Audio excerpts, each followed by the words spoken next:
My name is Adriana Diaz, and I currently went to Honduras on a missions trip. And it was my first short-term missions trip. I was able to go to Camoyagua and take part in the medical team. We saw over 400 people in 4 days, and I was able to speak every single day with each of the people that came in.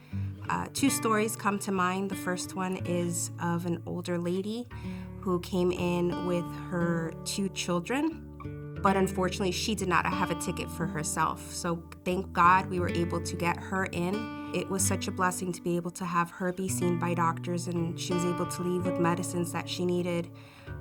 And we just were able to pray for her and encourage her. We ended up staying a little bit late. We were already packing up, and all of a sudden 2 little kids showed up without a parent. And we were able to see them when we did their triage. The oldest child, his mother had 2 tickets for the medical brigade, and she gave up her ticket to the next door neighbor because he was running a fever for a couple of days. Thankfully, they were able to head on home with about a month's supply of medicine. And then as we packed up the bus and were heading out, I distinctly remember the image of them just walking up a dirt road, and each one with their little clear bags of medicine, and being so thankful of how, had we not stayed that extra half hour cleaning up and packing up all the medicine, how these 2 little ones have possibly not been seen. It definitely was a pivotal point in my faith journey, the trip to Honduras. I just had to pray harder, fast more, read more, and really prepare my heart for what I was going to experience there. And then coming back, I'm still processing all the God sightings and just what God has done in my life, in my prayer life, in my faith walk. But it really was a pivotal point in my life.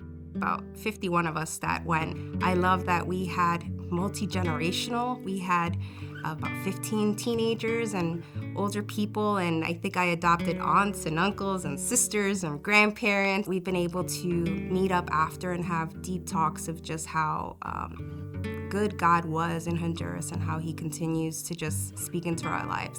A lot of people went to Honduras and know 0 Spanish and were talking very fluently by the end of the trip, but it's something that is game-changing to be able to go out and serve the least of these. Definitely the gospel became alive in having 51 people together. God was just amazing in the unity, in the relationships that were created. We were all taking care of each other, no matter the age. The older were taking care of the younger, and the younger of the older, and everywhere in between. And then definitely, I think a lot of the God sightings were when we were triaging people, or even a doctor seeing a patient.